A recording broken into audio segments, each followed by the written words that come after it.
Bonjour et bienvenue sur ce tutoriel vidéo du blog Argent Facile avec roboforex.blogspot.com.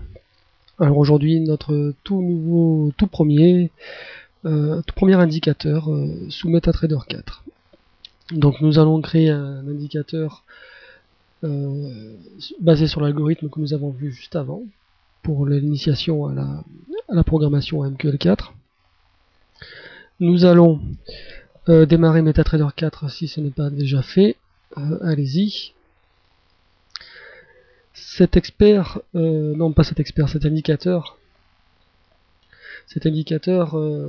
va donc nous faire une moyenne du cours, mais sur chaque chandelier, non pas à la seconde, mais sur chaque chandelier. Donc ça dépendra, le nombre de ticks, enfin le nombre de secondes dépendra du chandelier. Si on est en M1, évidemment, ça fera une moyenne sur 60 secondes, mais bon, le nombre de ticks sera variable. Nous allons employer le même algorithme et réaliser ça non pas avec un petit label sur le graphique, mais carrément une courbe. Vous allez voir comment on procède. Donc nous allons démarrer, maintenant que MetaTrader est ouvert, nous allons démarrer l'éditeur de code en cliquant sur le bouton losange jaune.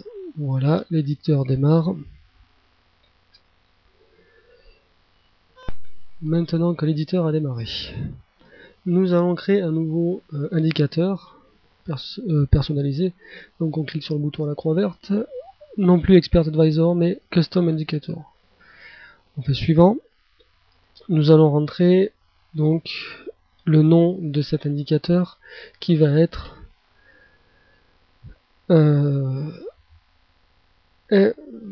average price. Voilà, on le met en anglais.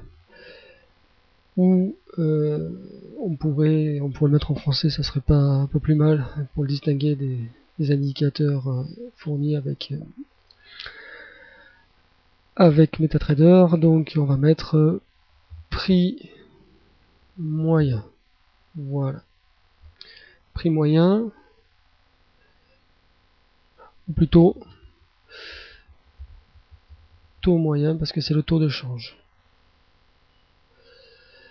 Nous ajoutons, mais on va utiliser cette fonction, nous ajoutons un paramètre externe, donc c'est-à-dire c'est une variable qui sera déclarée avec le mot-clé externe devant, pour dire que ce sera un paramètre modifiable quand on démarre l'indicateur ou l'expert. Donc on va lui donner le nom de shift, puisque nous aurons besoin d'un décalage. Ce sera du type entier, voilà, entrée. Donc un paramètre. Voilà. Donc vous faites exactement ça. Pour l'instant, mettez sur pause, vous revenez quand c'est fait.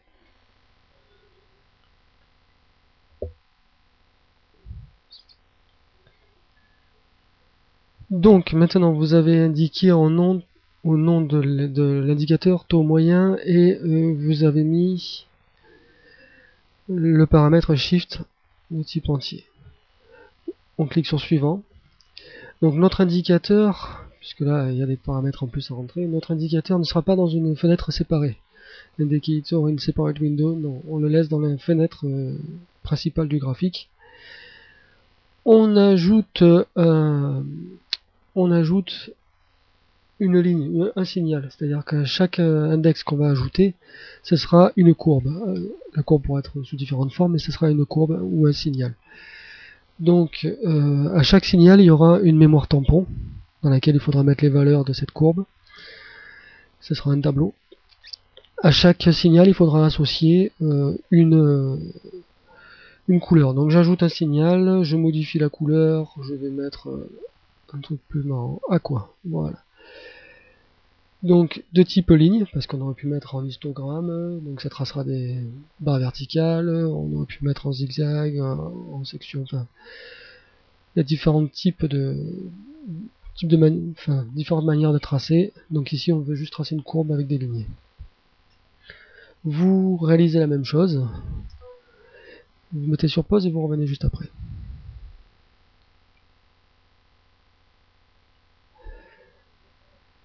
Et là, on n'a plus qu'à cliquer sur terminer.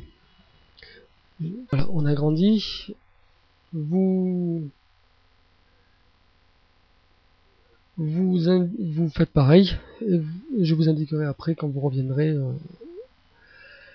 ce qui a été fait.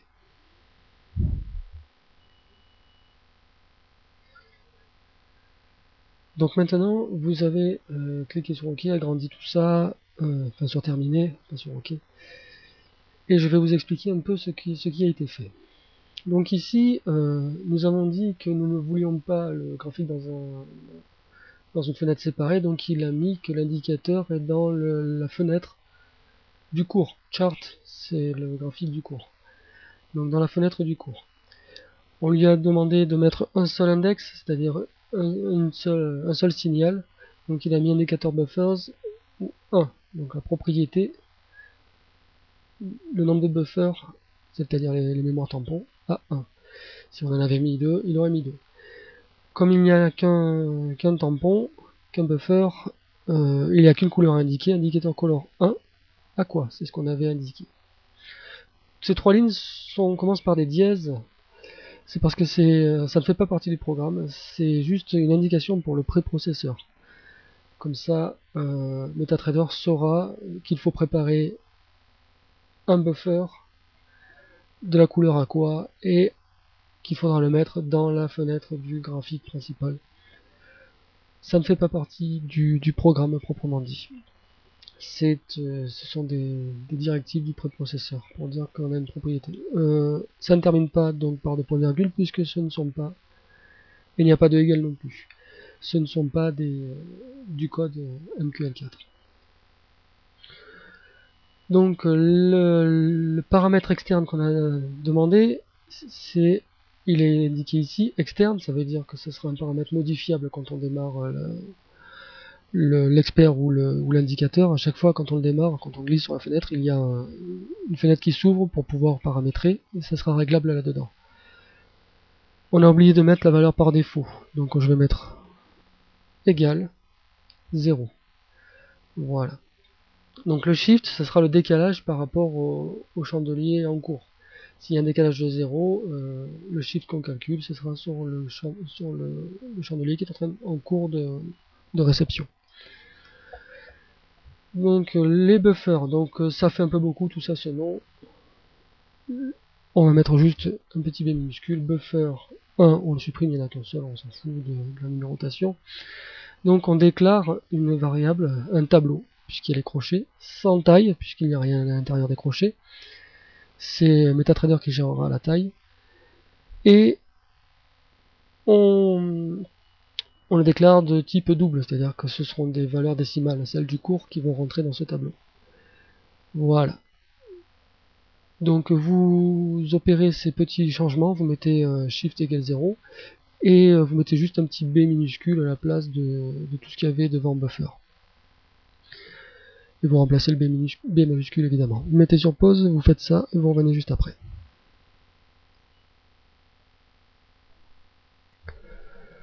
Alors maintenant, nous allons déclarer d'autres variables. Nous allons déclarer d'autres variables. Nous avons besoin de variables entières, int, qui seront le nombre de chandeliers. En anglais, ce sera bar, puisque c'est des chandeliers ou des barres, enfin, des objets graphiques verticaux qui représentent le cours dans l'unité temporelle. Donc ancien compte bar. Voilà, virgule nb tick dans bar, voilà, le nombre de ticks dans le chandelier. Donc l'ancien compte bar va contenir le nombre de chandeliers qu'il y a dans le graphique, et là nb tick dans bar, c'est clair, ça contiendra le nombre de ticks qui est dans le chandelier en cours de réception. Vous écrivez cette ligne, mettez sur pause, vous revenez juste après.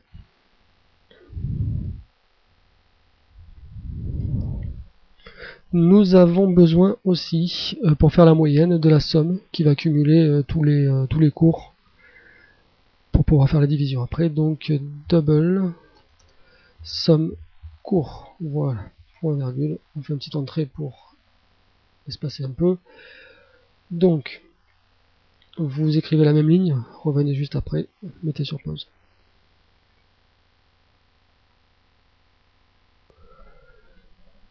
Nous allons maintenant copier-coller une fonction que nous avons réalisée dans l'initiation, pour ne pas avoir à la retaper. Donc on va dans MetaTrader, on clique sur la croix, on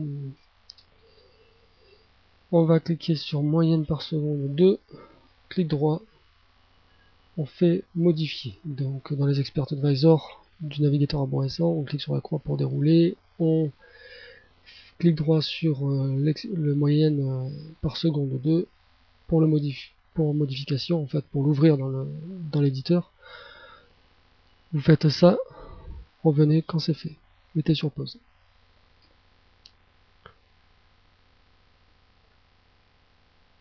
Maintenant que vous avez ouvert ça, vous sélectionnez double, obtenir cours actuel, la fonction ici. Voilà, vous prenez la ligne vide au-dessus jusqu'à la ligne vide en dessous, vous sélectionnez tout ça. Vous faites un CTRL-C. Allez-y, faites ça, sélectionnez cette fonction avec les lignes vides au-dessous et CTRL-C pour copier. Revenez quand c'est fait.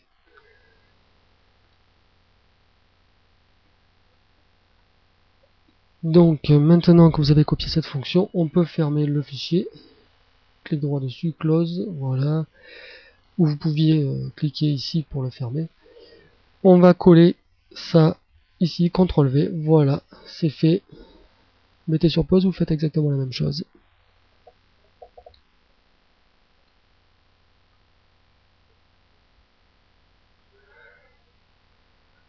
Donc maintenant que nous avons notre fonction, nos variables globales, nous allons nous occuper de l'initialisation. Alors pour l'initialisation, on va faire un peu de nettoyage déjà, j'enlève ça et ça, ce sera un peu plus propre. Faites de même, mettez sur pause, vous revenez juste après.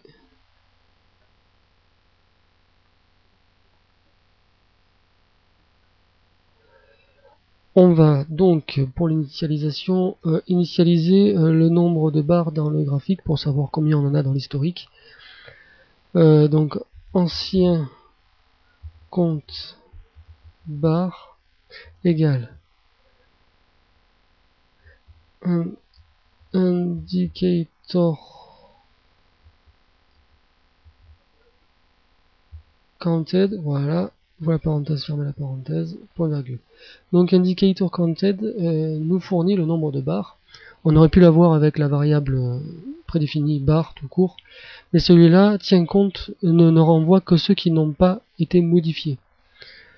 C'est important dans les indicateurs d'utiliser ça, puisque comme ça le MetaTrader ne refera pas de calcul inutile.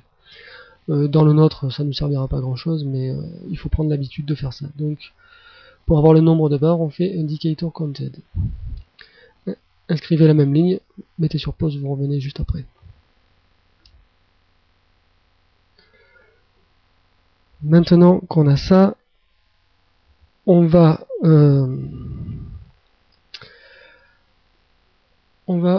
régler les paramétrages de l'indicateur. Alors, pour paramétrer cet indicateur, on va utiliser la fonction indicator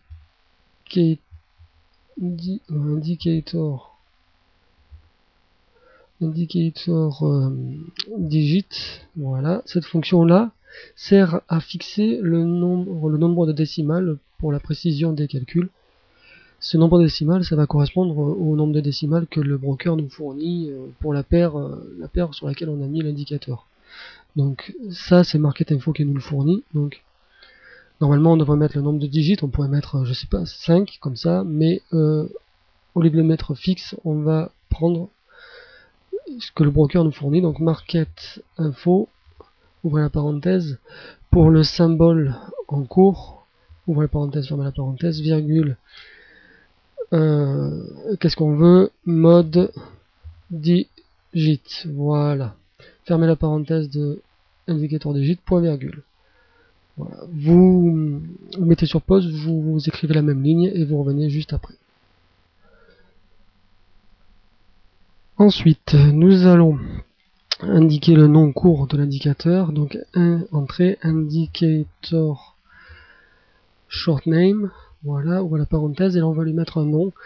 Le nom court, en général, on met des initiales, donc on va mettre TM pour ton moyen. Fermez les guillemets doubles, fermez la parenthèse, point virgule. Inscrivez la même chose, et vous revenez quand c'est fini. Donc maintenant, nous allons nous occuper de l'initialisation non pas de l'indicateur en général, mais du signal bien précis. Il n'y en a qu'un. Donc, ça a déjà commencé, des choses ont été faites. Donc, cet index style, donc pour le signal numéro 0, puisqu'il y en a 8 maximum, la numérotation commençant à 0, de 0 à 7. Donc pour le signal numéro 0, on va le dessiner de la façon avec des lignes. Donc c'est une courbe en ligne brisée. Drawline, c'est une constante, c'est-à-dire une variable qui contient une variable prédéfinie qui contient un nombre entier. Peu importe ce nombre, en tout cas il signifie pour la fonction qu'on veut dessiner avec des lignes. On fixe également, on indique, parce que le buffer c'est nous qui l'avons créé, il faut donc indiquer à MetaTrader quel buffer utiliser, quel est le buffer qui contient les données à afficher. Donc j'efface ça, le buffer, j'efface le 1, voilà. Vous faites cette petite modification, revenez quand c'est fait, mettez sur pause.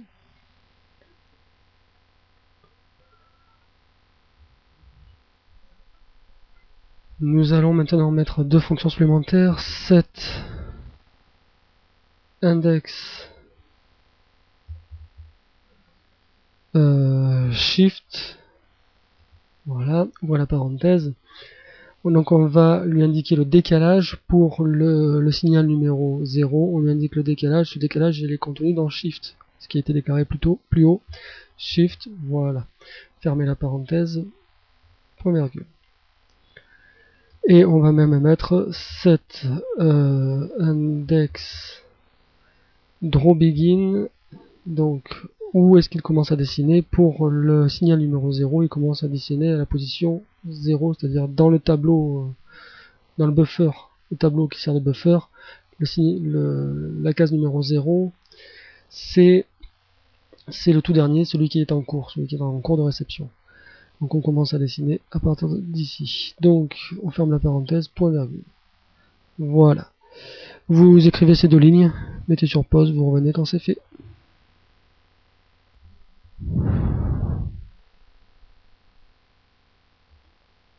Nous allons maintenant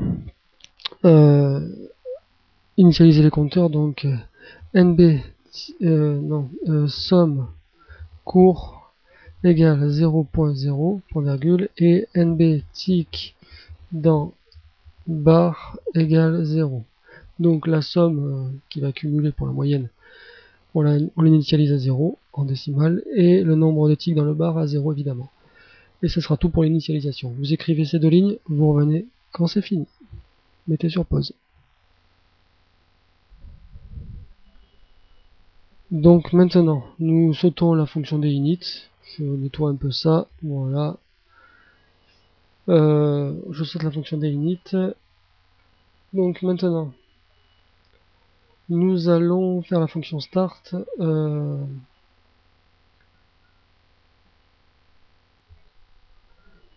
Pour la fonction start, nous allons d'abord commencer par déclarer un double qui sera le cours actuel. Cours actuel, celui qu'on vient de recevoir.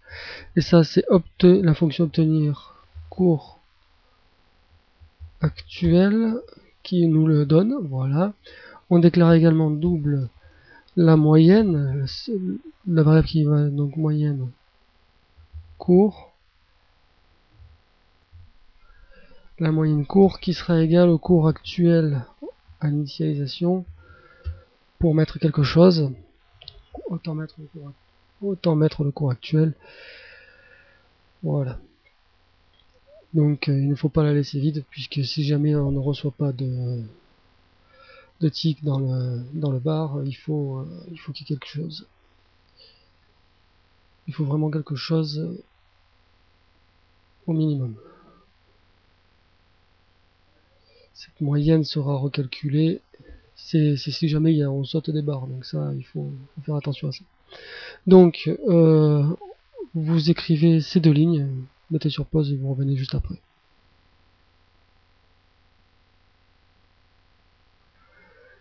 Maintenant que vous avez écrit ces deux déclarations, on va modifier ceci. C'est plus content bar comme on nous le propose, c'est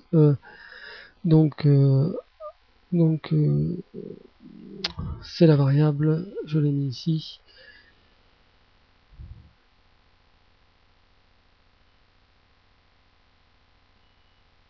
Non, on la déclare, je la mets pas ici. C'est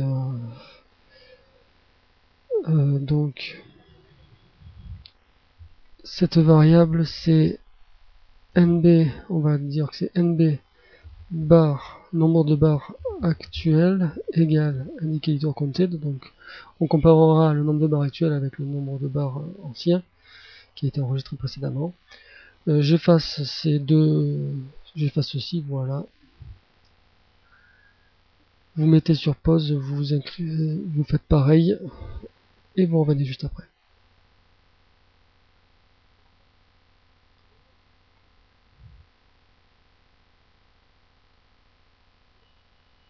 Donc nous allons maintenant faire entrer.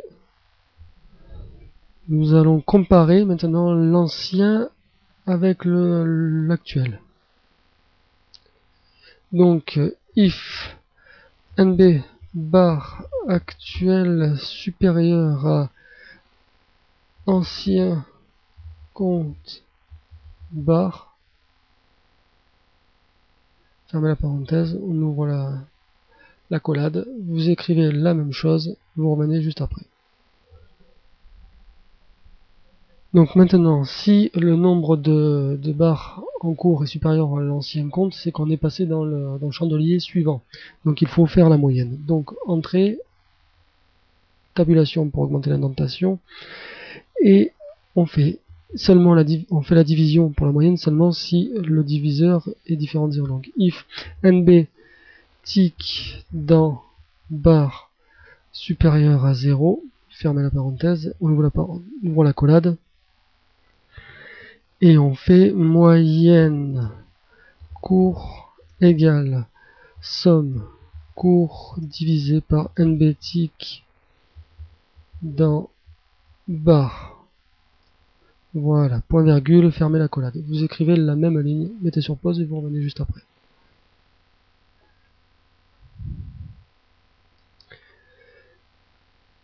Maintenant que la moyenne est calculée, nous allons la mettre dans la mémoire tampon pour la faire afficher. Et là, c'est tout simple pour la faire afficher. Donc buffer.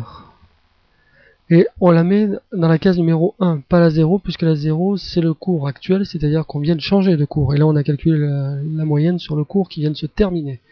Donc maintenant, il est passé dans la case numéro 1. Parce qu'à chaque changement, le MetaTrader décale tout.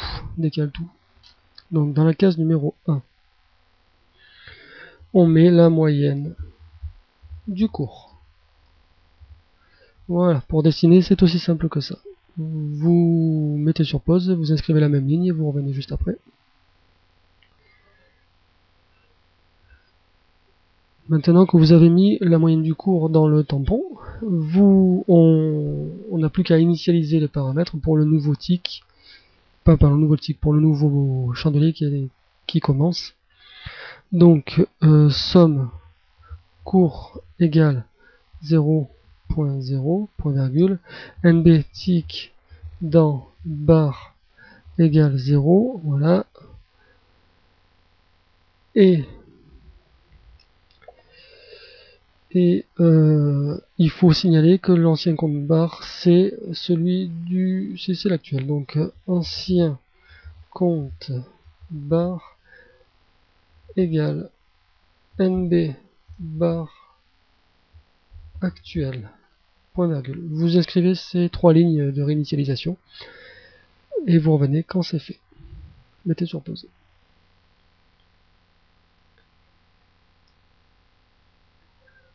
Maintenant que la réinitialisation est faite, nous n'avons plus rien à faire dans le bloc du if. Donc entrée, 3 petits retours en arrière avec le backspace au-dessus de la touche entrée.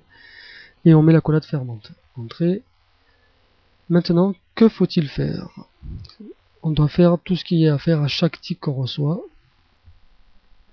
Et à chaque tick qu'on reçoit, qu'y a-t-il à faire? Chaque tick qu'on reçoit, on doit donc le cours actuel qu'on a appris au début, la cours actuelle, obtenir le cours.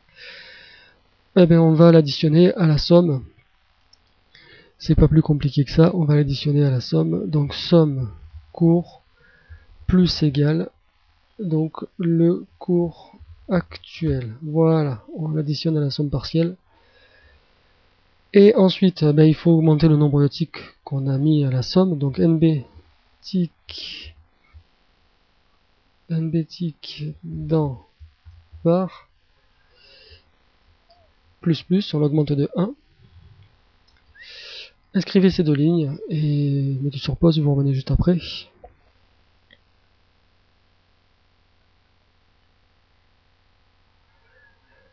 Donc, une dernière chose à faire pour voir que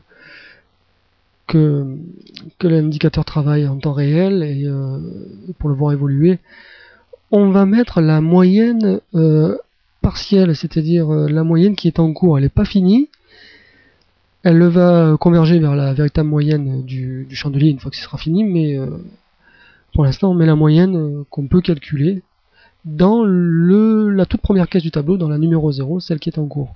Donc c'est-à-dire buffer 0, donc entre crochets 0, égale somme cours divisé par nb tick dans bar.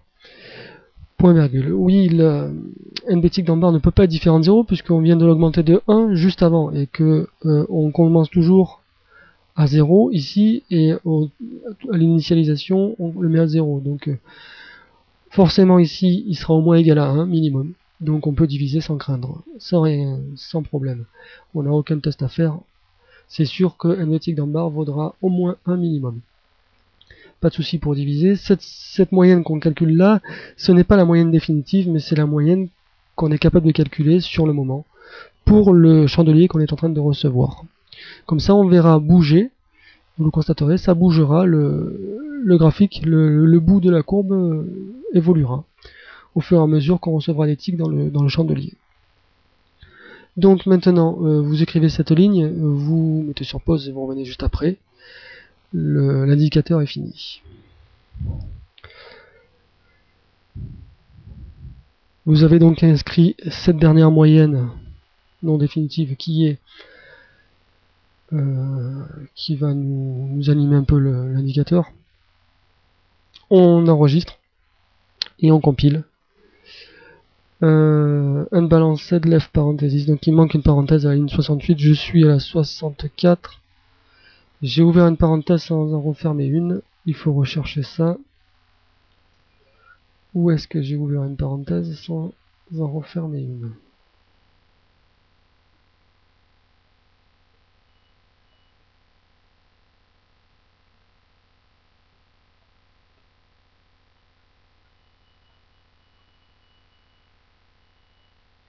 J'ai trouvé, c'est ici un indicateur digit. Donc j'en ai ouvert une, 2, 3, j'en ferme une, 2, et j'ai pas refermé la troisième.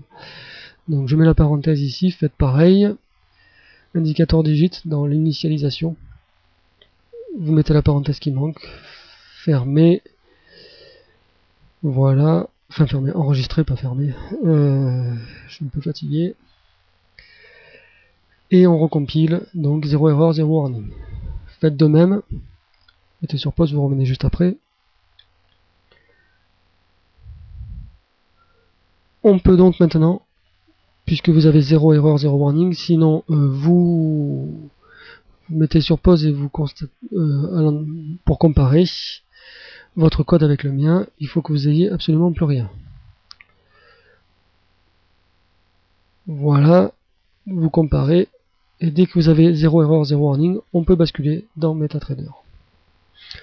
On va dans MetaTrader, et là, dans non pas dans Expert Consultant, dans les indicateurs programmés, parce que ceux que vous programmez sont ici, ceux-là sont fournis par MetaTrader et on ne peut rien y faire, on ne changera rien. Ceux-là, par contre, on peut les modifier.